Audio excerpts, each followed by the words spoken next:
بسم اللہ الرحمن الرحیم۔ السلام علیکم۔ کاشان بصیرت کے یوٹیوب چینل پر عصمت زہرا زیدی آپ سے مخاطب ہے۔ درس نمبر 36 کتاب دارالآخرہ، سورہ واقعہ کے دروس پر مشتمل کتاب کے جس کو ہم مل کر پڑھ رہے ہیں۔ آئیے شروع کرتے ہیں۔ صفحہ نمبر 215، درس نمبر 26۔ بسم اللہ الرحمن الرحیم۔ انہم کانوا قبل ذالک مترفین۔ مترف کے معانی کے بارے میں طبرس کا قول۔ محقق طبرسی علیہ الرحمہ فرماتے ہیں کہ مترف وہ شخص ہوتا ہے جو خوش رہنے کی خاطر اپنے واجبات فریضہ کی انجام دہی اور محرمات سے پرہیز کرنے سے دوری کرتا ہے۔ مثلا صبح کی نیند بہت شیریں ہوتی ہے، لیکن صبح یعنی فجر کی نماز بھی واجب ہے۔ اب جو مترف ہوگا وہ نماز صبح کے بجائے نیند کو اہمیت دے گا۔ یا جسے خانہ خدا کا حج کرنا واجب ہے اور عربستان یعنی مکہ کی ہوا گرم ہے، اب شخص مترف حاضر نہیں ہے کہ واجبات الہی کے مقابلے میں گرم ہوا کو تحمل کرے، یعنی گرم آب و ہوا کو دین کی خاطر برداشت نہیں کرے گا۔ بس جو بھی واجبات کو ترک کرتا ہے اور حرام کو انجام دیتا ہے، دنیاوی خوشی کی خاطر مترف ہے اور نفس پرست ہے۔ اس کا ہدف صرف اور صرف دنیاوی خوشی ہے۔ اگلی ہیڈنگ ہے سخت دل خوشگزاری کا اثر ہے۔ خوشگزاری کے مسلمات اثرات میں سے ایک غفلت میں پڑنا ہے، جس کے نتیجے میں قساوت قلب پیدا ہوتا ہے۔ جو بھی جتنی نفس کی پیروی کرے گا اتنا ہی اندھا ہوتا جائے گا۔ اسی وجہ سے تمام پیغمبران کی یہ سیرت رہی ہے کہ اور اسی طرح لوگوں کی جو دین کا درد رکھتے ہیں ان کی بھی یہی سیرت رہی ہے کہ اپنے آپ کو نفسانی نعمات سے دور رکھتے تھے، کیونکہ یہ غفلت آور تھے اور نتیجہ دل کی سختی کا سبب بن جاتا ہے۔ جیسا کہ چربی دار خوراک اور شیرنی حلال اور مباح ہیں، لیکن اس سے دوری کرنی چاہیے تاکہ اپنے نفس کے ساتھ سختی نہ کرے، نہ کہ زیادہ کھائے اور نفس کو تقویت پہنچائے۔ امیر المومنین علیہ السلام نے اپنے خطبہ میں حمام سے پرہیزگاروں کی صفات بیان کرتے ہوئے فرمایا کہ اپنے نفس کو آخرت کی خاطر زحمت میں ڈالتے ہیں۔ یہ جملہ ہے اس خطبے کا، خطبہ حمام نہج البلاغہ کا۔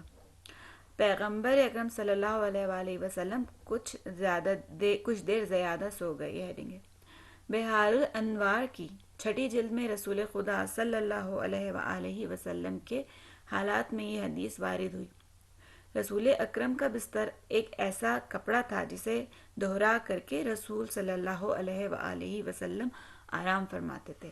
اپنی آخری عمر میں جب کہ آپ کا بدن شریف ضعیف ہو گیا اور زندگی کے 60 سال گزرنے کے بعد، خصوصاً سورہ ہود اور واقعے کے نازل ہو جانے کے بعد رسول اللہ پر پیری کا اثر بیشتر ہو گیا، تو رسول اللہ صلی اللہ علیہ وآلہ وسلم کے ازواج نے کہا کہ پیغمبر ضعیف ہو گئے ہیں، تو اس وجہ سے ان کے سونے کے کپڑے کو دوہرا کرنے کے بجائے 4 طے کر دیا۔ اس روز رسول خدا دیر سے سو کر اٹھے اور متوجہ ہوئے کہ یہ اس نرمی کا اثر جو زیر بدن کپڑے رکھنے کی وجہ سے بھی، یعنی یہ نرمی ان گزشتہ دنوں کی نسبت سے تھی جب کپڑا دوہرا تھا، ورنہ واضح رہے کہ 4 طے کرنے کے باوجود بھی نرمی کہاں آتی ہے۔ تو اس وقت پیغمبر نے کہا کہ کس نے مجھ پر یہ ظلم کیا اور میرے لیے وہی کپڑا ہی کفایت کرتا ہے۔ غرض پیغمبران اور ائمہ کی روش یہی تھی۔ اگلی ہیڈنگ کی طرف چلتے ہیں۔ حضرت امام جعفر صادق علیہ السلام کا جواب۔ روایت ہے کہ ایک آدمی حضرت امام جعفر صادق علیہ السلام پر اعتراض کرتے ہوئے کہتا ہے کہ آپ نے کس طرح اتنا قیمتی لباس زیب تن کیا ہوا ہے؟ تو آپ نے اس شخص کو قریب بلایا اور اپنے پیراہن کو کھول کر اس پیراہن کے نیچے موجود بوسیدہ لباس کو دکھایا جو حضرت کے بدن سے چپکا ہوا تھا۔ حضرت امام صادق نے اس شخص کو جواب دیا، یہ لباس میں نے خدا کے لیے پہنا ہے، جبکہ اوپری لباس اور ظاہری لباس تیرے لیے اور تجھ جیسے افراد کے لیے پہنا ہوا ہے، یعنی اپنے ظاہر مقام کو محفوظ رکھنے کے لیے تاکہ حضرت کی اہانت نہ ہو۔ البتہ کوئی یہ نہیں کہتا ہے کہ حلال نعمتوں سے بہرمند ہونا حرام ہے، اور قرآن مجید میں ارشاد ہے کہ کہو کون ہے جس نے اللہ کی زینتوں کو جس نے لوگوں کے لیے فراہم کی ہیں حرام قرار دیا ہے۔ قرآن میں یہ سورہ کہاں موجود ہے؟ سورہ نمبر 8 آیت نمبر 32۔ آگے مزید پڑھتے ہیں۔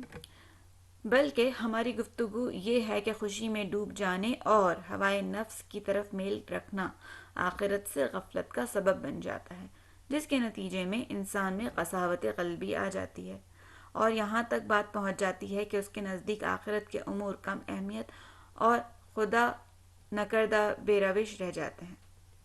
اگلی ہیڈنگ، ایسی شراب کہ جس سے تمام لوگ پیاسے اور محروم رہتے ہیں۔ حیرت کی بات ہے کہ سب لوگ دنیاوی خوشی کی تلاش میں رہتے ہیں جب تک وہ لوگ نہیں پہنچ سکتے ہیں۔ اگر پہنچ بھی جائیں تو انتہائی زحمت کے بعد اور جلد ہی اس سے سیر ہو جاتے ہیں۔ واقعی یہ ایسی شراب ہے جو اپنے مشتاق لوگوں کو تشنہ کام اور محروم رکھتی ہے۔ کیا اب بھی وقت نہیں آیا ہے کہ اس کی آخرت کی فکر کریں، اور ہمیں چاہیے کہ اسے چھوڑ دیں اور گزر جائیں، اور ایک عمر تک دل لگانا پھر اس سے دل موڑ لینا کتنا سخت ہے۔ کتنی اچھی بات کہی ہے کسی شاعر نے۔ یہ فارسی کا شعر آ گیا ہے۔ جہاں آن بک عاقل سخت گرد، جہان آن بک عاقل سخت گرد، کہ سیر من زندگانی سخت مرد۔ یعنی جو شخص زیادہ خوشگزار ہوگا اس کا دل سخت تر ہوتا چلے جائے گا، اور واقعی دنیاوی لذات کچھ ارزش نہیں رکھتی۔ انسان کی عمر کتنی ہے اور کتنے سال اور زندگی کے باقی ہیں، اور پیٹ کے لیے جس میں جو بھی ڈالا جائے اور جو بھی کھا لیا جائے بھوک کو ختم کر دیتا ہے، تو پھر ہم کیوں اپنے آپ کو ہمیشہ کے لیے خطرے میں ڈالیں؟ اگلی ہیڈنگ ہے اسکندر کی داستان اور اس کی چین کے بادشاہ سے گفتگو۔ علامہ دمیری نے اپنی کتاب حیوات الحیوان میں ایک عجیب داستان اسکندری اور اس کے چین میں جانے کے بارے میں حکایت کی ہے۔ وہ کہتا ہے کہ اسکندر کے چین کو مسخر کرنے کے بعد وہ چین کی طرف آیا اور سرحد پر خیمے لگا دیے۔ اسی اثنا میں خیمے کا چوکیدار آتا ہے، اسکندر سے عرض کرتا ہے کہ چین کے بادشاہ کا قاصد آپ سے ملنا چاہتا ہے۔ اسکندر کہتا ہے اجازت ہے۔ قاصد آنے کے بعد عرض کرتا ہے کہ خصوصی پیغام ہے۔ اسکندر دستور صادر کرتا ہے اور دربان کے علاوہ سب باہر چلے جائیں۔ قاصد کہتا ہے دربان بھی موجود نہ رہے۔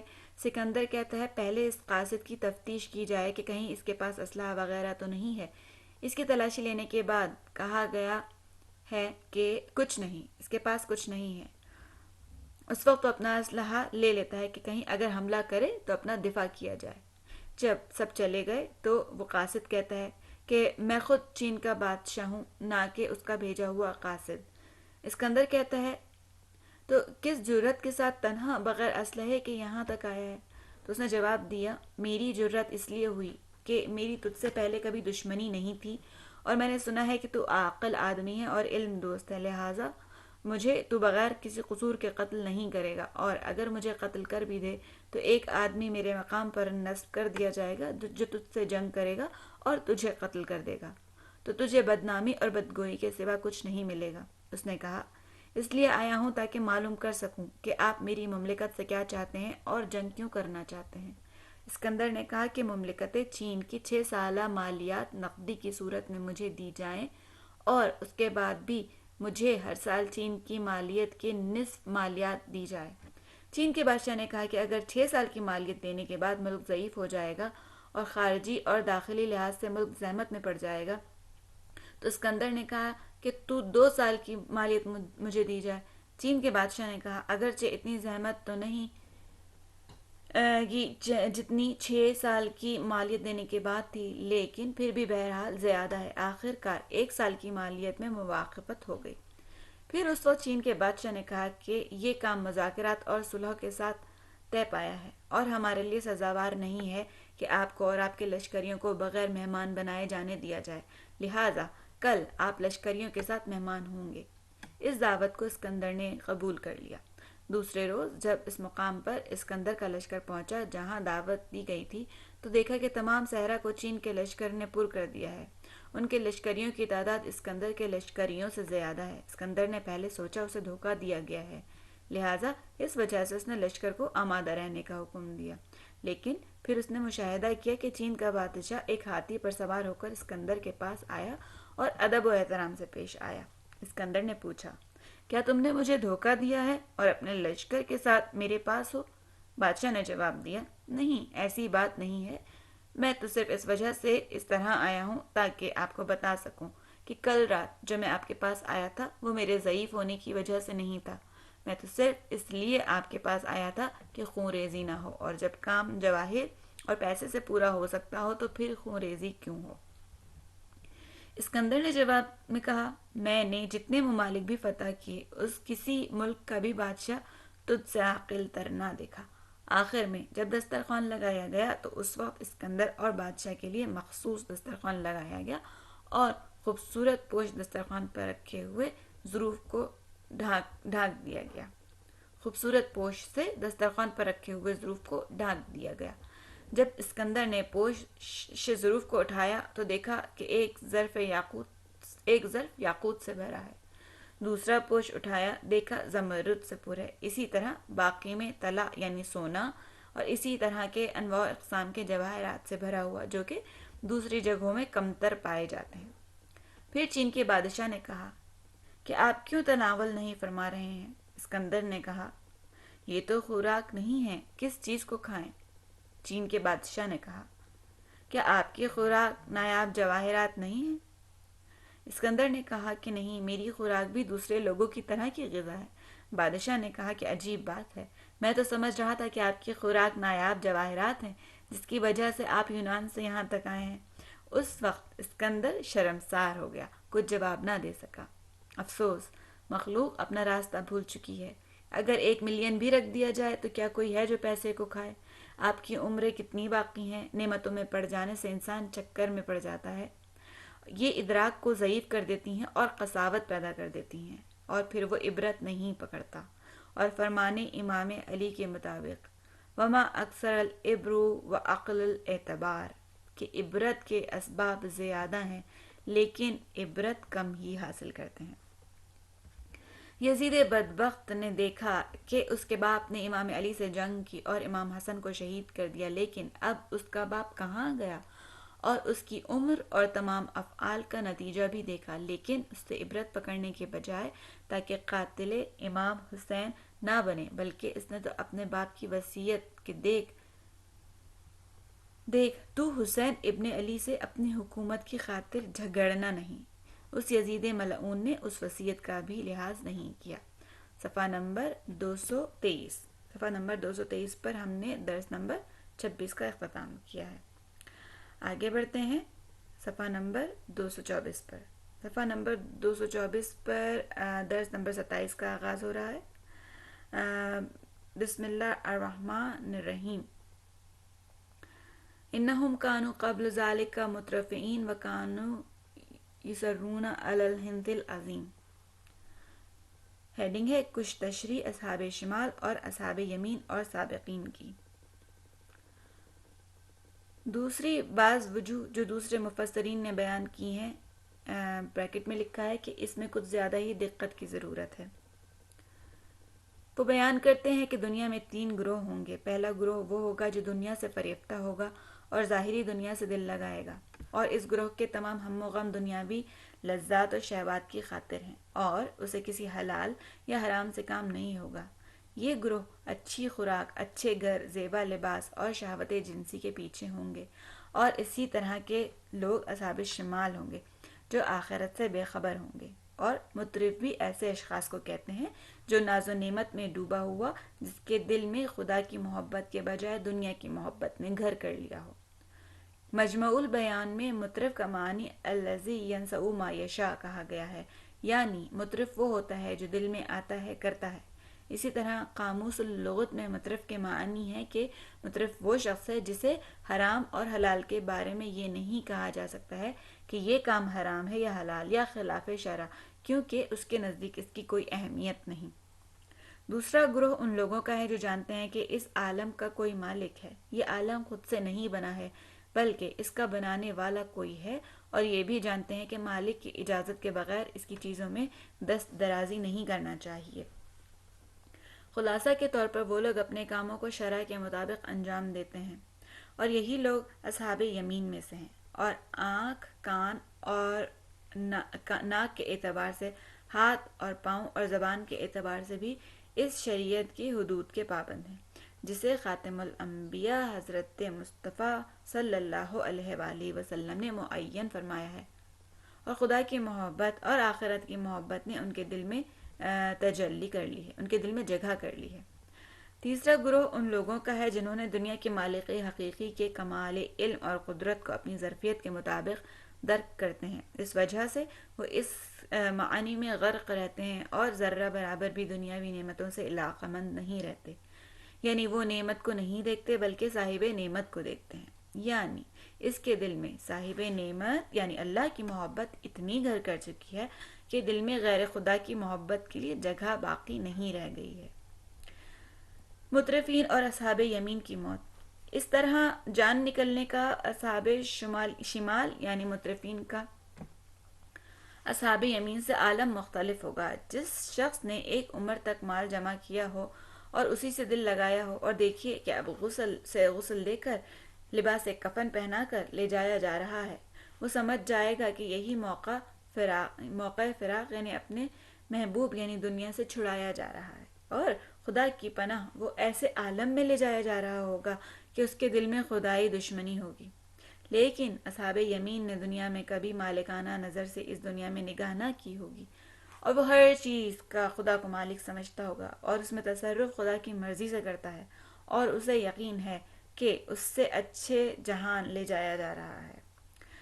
وَلِلَّهِ الْمَالِكُ السَّمَاوَاتِ وَالْأَرْضِ لِلَّهِ مَا فِي السَّمَاوَاتِ وَالْأَرْضِ وَلِلَّهِ مِيرَاثُ السَّمَاوَاتِ وَالْأَرْضِ، یعنی جب اسے احساس ہو جائے کہ مالک حقیقی یعنی خدا رب العزت یہ امانت اس سے لینا چاہتا ہے، وہ بغیر کسی اعتراض کی یہ نعمتیں خدا کے سپرد کر دیتا ہے۔ فارسی کا شعر لکھا ہوا ہے نیچے: ان جان عاریت کا بحافظ سپرد دوست، روزی رخشش بینم و تسلیم بھی کنم۔ اگلی ہیڈنگ ہے انانیت فرعونیت کا دعویٰ کم و بیش سب میں موجود ہے۔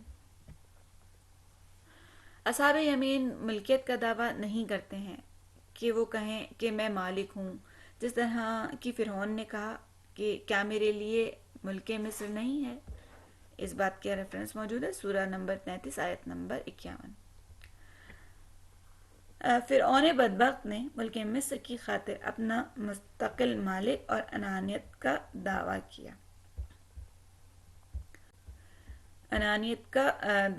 لیکن میں اور آپ ایک خراب گھر کی خاطر یا پرانے فرش اور بوسیدہ ہو جانے والے قالین کی خاطر خدا نخواستہ دعوی انانیت کر بیٹھیں۔ اگر فرعون سے ڈر کر مصری لوگ دھوکہ کھا گئے یا ڈر کی وجہ سے اسے خدا سمجھتے تھے، بعض لوگ اپنے بیوی بچوں کی وجہ سے دعوی خدائی کر بیٹھتے ہیں، اور حیرت کی بات یہ کہ اس کی طرف متوجہ بھی نہیں ہوتے۔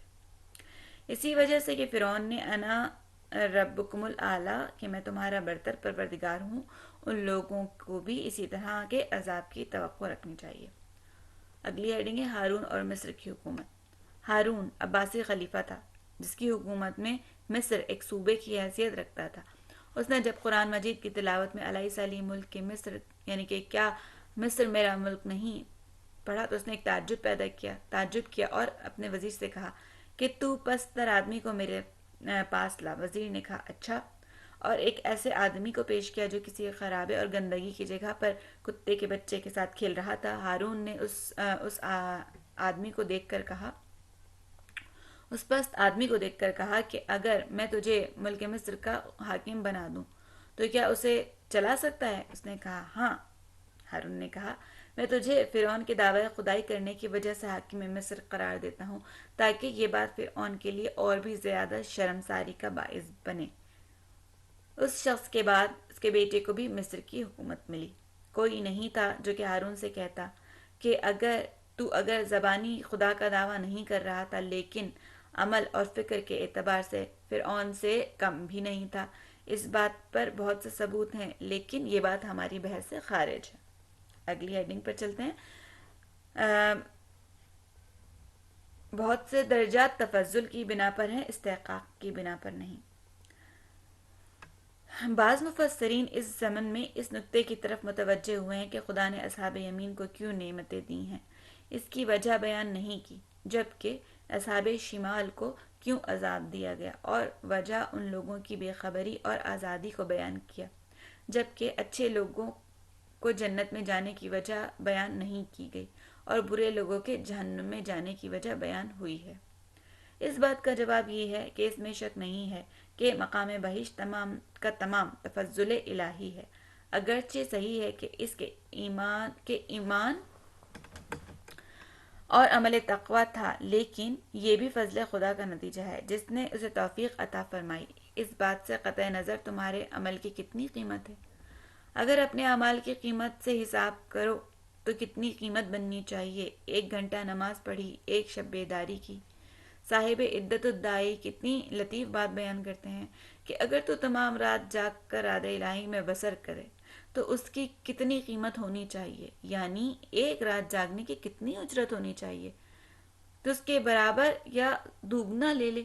یا اگر تم نے 10,000 روپے راہ خدا میں خرچ کر دیے تو سوچنا چاہیے کہ کس نے آپ کو توفیق عنایت کی کہ تم اس کو خرچ کر سکو، اور کس نے تمہیں یہ 10,000 روپے دیے، کہاں سے لائے تھے، کیونکہ بہت سے افراد ایسے ہیں جو تم سے زیادہ دولت مند ہیں پھر بھی بخل کرتے ہیں۔ بس یہ تمام کے تمام عنایات فضل خدا کی وجہ سے ہیں، ورنہ کوئی ان نعمتوں اور مقام کا مستحق نہیں ہے۔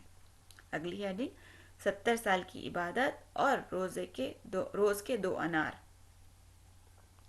روایت میں ایک ایسے عابد کے بارے میں وارد ہوا ہے کہ جس نے 70 سال دنوں کو روزے رکھے اور شب کو افطار کے لیے صرف 2 انار سے افطار کیا، جو کہ اس کے نزدیک تھے، ان سے ہی استفادہ کرتا تھا۔ اسی طرح 70 سال عبادت میں سرگرم رہا اور اپنے اس عمل پر بہت نازاں تھا، اور اس کے خیال کے مطابق وہ خدا سے بہت زیادہ کا طلبگار ہے۔ بعد میں جب اس کے اعمال کا حساب کیا گیا تو معلوم چلا کہ اس کے اعمال اس 2 دانے انار کے برابر بھی نہیں جسے وہ بغیر کسی زحمت کے حاصل کر لیا کرتا تھا، بلکہ روایت میں وارد ہوا ہے کہ رسول خدا نے فرمایا، تم سب خدا کے فضل و احسان کی وجہ سے جنت میں جاؤ گے۔ عرض کی گئی، کیا آپ بھی احسان خدا کی وجہ سے جنت میں جائیں گے؟ فرمایا، جی ہاں، جی میں بھی۔ جی ہاں، خدا کا فضل و کرم ہے جس نے بشر کو مٹی سے بنایا اور اس کو اتنا بلند کیا کہ آسمان سے بھی اوپر پہنچا دیا۔ اس وجہ سے ہم تک دستور پہنچا ہے کہ فضل خدا سے مانگو، اور دعا میں منقول ہے کہ جس میں کہتے ہیں کہ خدایا اپنے فضل سے میرے ساتھ معاملہ نہ کر، خدایا اپنے فضل سے میرے ساتھ معاملہ کر، نہ کہ اپنے عدل سے۔ اگر حساب عدل سے معاملہ ہو تو معلوم ہو جائے گا کہ انسان کے پاس کچھ نہیں ہے۔ اس بنا پر اصحاب یمین اور بہشت کی نعمتوں کے اسباب کے بارے میں پروردگار نے کچھ ذکر نہیں کیا، کیونکہ یہ تمام نعمتیں فضل پروردگار کی وجہ سے ہیں، لیکن اصحاب شمال کے بارے میں اور ان پر عذاب ہونے کی وجہ عدل الہی ہے، یعنی اصحاب شمال پر عذاب ان کے استحقاق کی بنا پر ہے۔ جس نے بھی برا فعل انجام دیا تو اس کا برا انجام ہوگا۔ اس وجہ سے ان لوگوں کی برائی کو بیان کیا گیا تاکہ ان کے عذاب کی وجہ بھی معلوم ہو جائے، جیسے کہ آپ جوشن کبیر میں اسماء حسنی کے ضمن میں پڑھتے ہیں کہ پروردگار تو وہ ہے جس کے عدل سے ڈرنا چاہیے۔ سچ میں ہمیں ڈرنا چاہیے کہ کہیں پروردگار ہم سے عدل سے معاملہ نہ کرے۔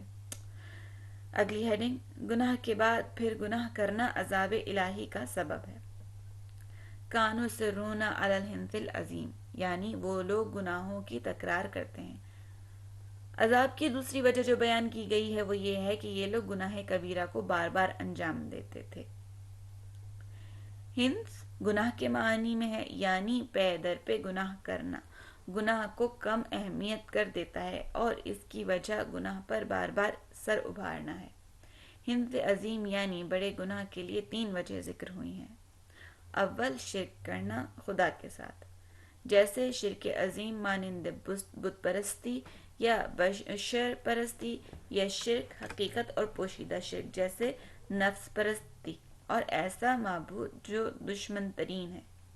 یہ نفس پرستی ہی ہے، یعنی جو بھی دل خواہش کرتا ہے اور حکم خدا کی پرواہ نہیں کرتا۔ جملہ شرک میں جیسے ریا ہے، یعنی ایسے اعمال کو جو لوگوں کو دکھاوے کے لیے اور ان کی مدح و ستائش کے خاطر انجام دیتا ہے۔ اگلی ہیڈنگ، جھوٹی قسم کھانا گناہ کبیرہ ہے۔ دوسری وجہ حنث عظیم کے لیے جھوٹی قسم کھانا ہے۔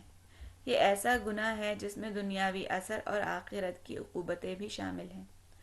جھوٹی قسمیں کھانا دنیا میں مالک کو اپنی ملکیت سے جدا کر دیتا ہے، کبھی صاحب گھر کو بے گھر کر دیتا ہے۔ کفار کی صفات میں ہے کہ جھوٹی قسم کھاتا ہے، نہیں تو خدا پرست کبھی خدا کی جھوٹی قسم نہیں کھائے گا۔ اور شاید یہ اشارہ اس طرف ہو کہ کفار قیامت نہیں ہے کہ قسم کھاتے ہیں۔ تیسری وجہ یہ ہے کہ حنث عظیم سے مراد مطلق گناہ کبیرہ ہے، یعنی تمام گناہ کبیرہ کو شامل کرتا ہے۔ دروغ، غیبت، تہمت، زنا، کم فروشی، کم تولنا، یعنی یہ لوگ جو گناہ کو انجام دیتے ہیں کہ ریشم کا لباس پہننا مرد کے لیے گناہ صغیرہ ہے، لیکن دوبارہ پہننا، بار بار پہننے یا 2 روز بعد روز پہنے کبیرہ ہو جاتا ہے۔ اسی طرح اگر سونے کی انگوٹھی مرد کے لیے گناہ صغیرہ ہے، لیکن یہی گناہ صغیرہ کا تکرار بعد میں کبیرہ میں تبدیل ہو جاتا ہے۔ سید جزائری رحمۃ اللہ علیہ اس کے بارے میں ایک دلچسپ سی مثال بیان کرتے ہوئے فرماتے ہیں، اگر کسی پتھر پر کسی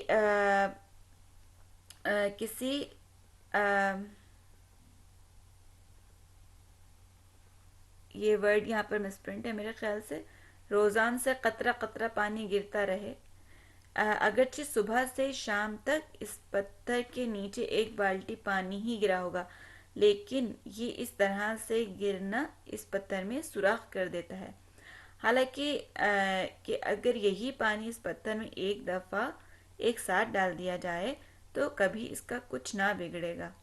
فرماتے ہیں کہ اگر کسی نے ایک مرتبہ گناہ کبیرہ سرزد کیا ہو، مثلا خدا نخواستہ جوانی میں ایک مرتبہ زنا نعوذ باللہ کر لیا، غفلت جو جاہلیت میں کیا تھا توبہ کر لیا، خدا اسے بخش دے گا، لیکن ایک چھوٹے گناہ کو بار بار انجام دیا، جیسا کہ اپنے والدین سے تند انداز میں گفتگو یا ترش لہجے میں بات کری، اگر یہ سب گناہ صغیرہ ہی کیوں نہ ہوں، یہ گناہ کی کئی مرتبہ تکرار کرنے سے اور اس پر اصرار کرنے سے شدید تر گناہ میں شامل ہو جائے گا، یا جیسے ظروف طلائی کو استعمال کرنے سے اگرچہ یہ گناہ صغیرہ ہو لیکن اس پر اصرار کرنے سے یہ گناہ کبیرہ ہو جائے گا، اسی طرح گناہ کبیرہ استغفار کرنے کی وجہ سے کبیرہ نہیں ہوگا اور قابل عفو و بخشش ہے۔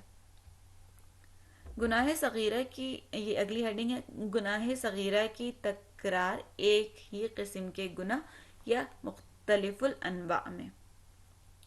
یصرون علی الحنث العظیم کی مناسبت سے ایک نکتہ شہید الثانی اور دیگر علماء نے ذکر کیا ہے، جس کی آپ کے سامنے یاد دہانی کراتا ہوں۔ گناہ صغیرہ پر اصرار ممکن ہے، ایک نوع گناہ صغیرہ یا 2 نوع گناہ صغیرہ کو شامل کرے، مثلا خدا نخواستہ کسی نے صبح کو اپنی ماں سے سختی میں کلام کیا، پھر چاندی کے برتن میں کھانا کھایا، پھر جب گھر سے باہر نکلا کسی نامحرم عورت پر نظر کی، اس نے 3 قسم کے گناہ صغیرہ ایک کے بعد دوسرا پھر تیسرا انجام دیا اور درمیان میں توبہ بھی نہ کی، یا اس طرح ایک ہی گناہ صغیرہ مثلا کسی اجنبی عورت پر 3 مرتبہ نظر کی، اس طرح سے تکرار صغیرہ گناہ کبیرہ میں بدل جاتا ہے۔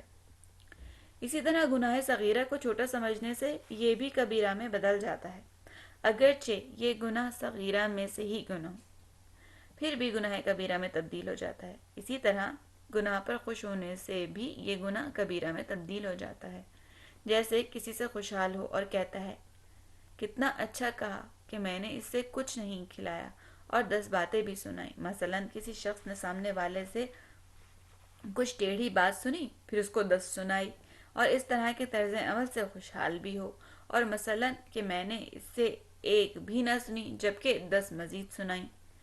اسی طرح وہ افراد جو کہ قابل اعتماد ہیں جیسے کہ اہل علم، ان کا گناہ صغیرہ بھی دوسروں کے گناہ کبیرہ کی طرح ہوتا ہے، کیونکہ اس کی وجہ سے لوگوں کا عقیدہ ضعیف اور احکام الہی سے بے اعتنائی کا سبب بنتا ہے۔ لوگ کہتے ہیں کہ یہ اہل جماعت اور اہل نماز ہے، تو اب ہم لوگ بھی کام کریں، مانے نہیں ہے۔